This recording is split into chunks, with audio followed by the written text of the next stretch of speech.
She had reached the end of her strength. Her small apartment felt colder than ever. The bills piled high on the kitchen table like a mountain she could not climb. The refrigerator rattled with emptiness, except for a half carton of milk and a single slice of bread. Her two children sat quietly on the couch, their eyes wide with the hunger they tried to hide. She wanted to smile for them, but her lips trembled. She wanted to be strong, but inside she was breaking. The job she once held had disappeared.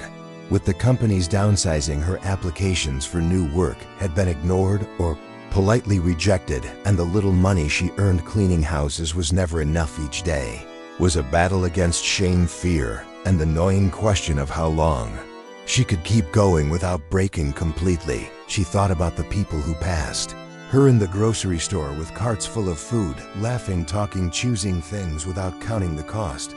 And she felt invisible. She felt like the whole world had moved on without her. But she kept walking to that same store, clutching the small envelope of crumpled bills and coins she had gathered from her last cleaning job, and she prayed, though she did not know if anyone heard her words, "God, if you are real, if you see me, please show me something, because I cannot keep going like this." She entered the store with her head down, her shoes worn thin, her heart heavy with the weight of her children's needs. She placed a few items in the basket: a small bag of rice, a carton of eggs, a loaf of bread.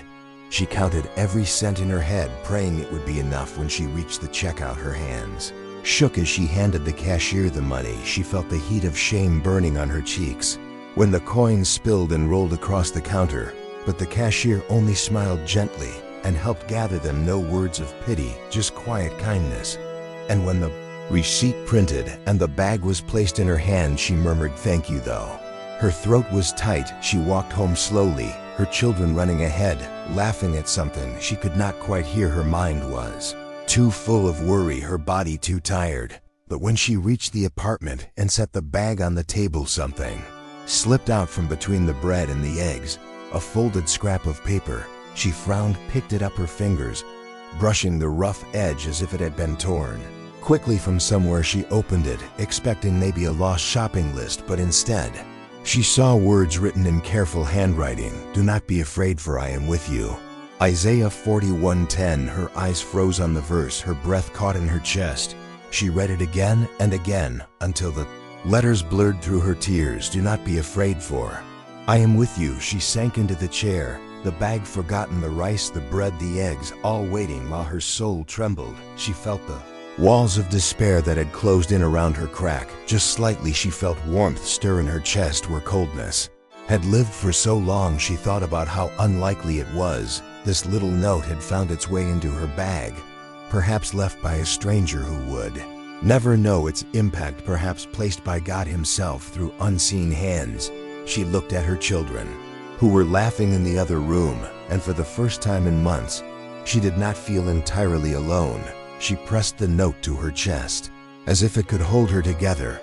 She whispered through tears, "Thank you, thank you, thank you." And that night, when she tucked her children into bed, she pulled the paper out again and read the words aloud, her voice steadying with each syllable. "Do not be afraid, for I am with you." She did not have more money. She did not have a job waiting for her. She did not have answers to the questions that haunted her, but she had a new strength. She had hope. She had a reminder that she was seen, that she was not abandoned. The days that followed were still hard. The bills did not vanish. The struggles did not disappear. But her heart was different. She faced each morning with the verse tucked into her pocket, folded soft from the many times she touched it throughout the day. Whenever fear rose like a storm, she would place her hand on the note and whisper the promise.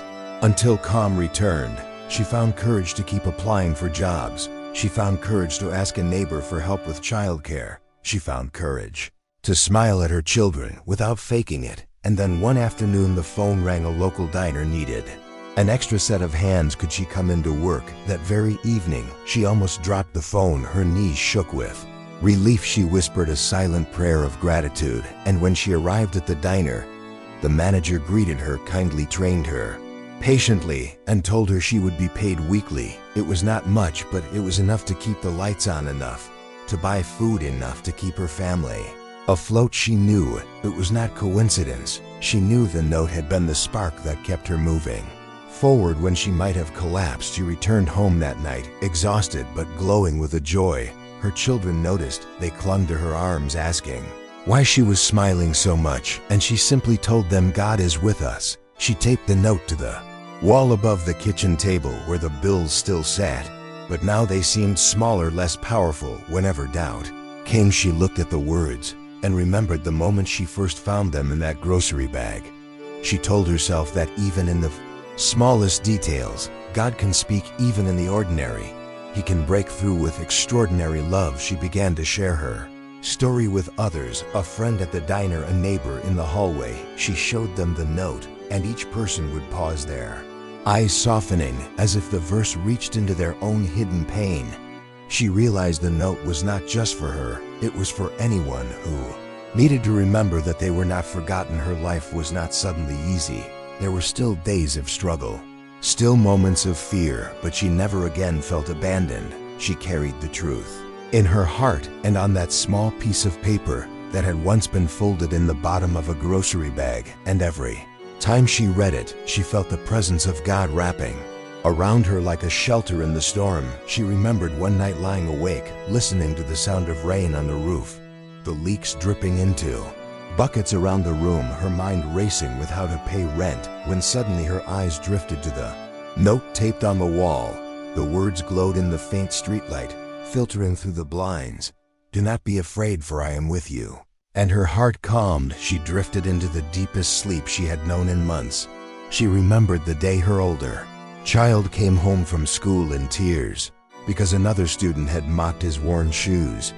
She pulled him close, whispered the verse in his ear, and saw peace return to his little face. She remembered the moment she found herself at the diner scrubbing dishes late at night, exhausted yet singing quietly under her breath, because she knew she was no longer walking alone. She realized the note was not just paper, it was a living reminder, a seed of hope, planted in her darkest soil, growing into faith that sustained her. She thought often about the stranger who left it, perhaps a tired worker on break, perhaps an elderly believer who carried verses in their pocket, perhaps a teenager brave enough to scatter light in secret. She would never know.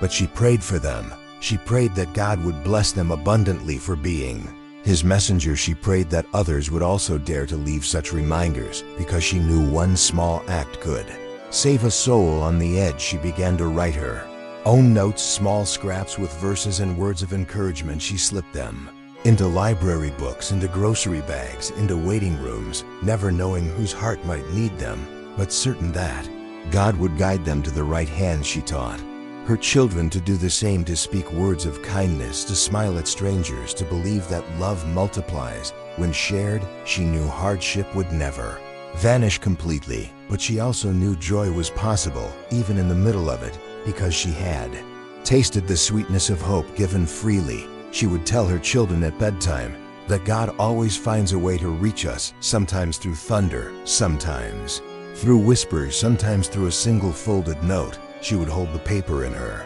hand, worn now from constant folding, and say, "This saved me. This reminded me that we are never alone." And she meant it with all her heart. Her story became testimony. Her pain became a bridge. Her struggle became a song that pointed others toward light. And now, as you listen to this story, perhaps you too need to hear those words. Perhaps you too are carrying burdens that feel too heavy. Perhaps you are waiting for a sign. Let this be your sign. You are not alone.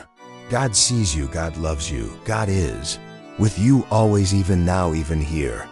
And if this story touched your heart, share it with someone who needs hope today. Leave a note for someone who is hurting. Become the light that reminds them of God's love, and do not forget to subscribe to Faith Light Stories, where together we keep the flame of faith burning bright in a world that needs light.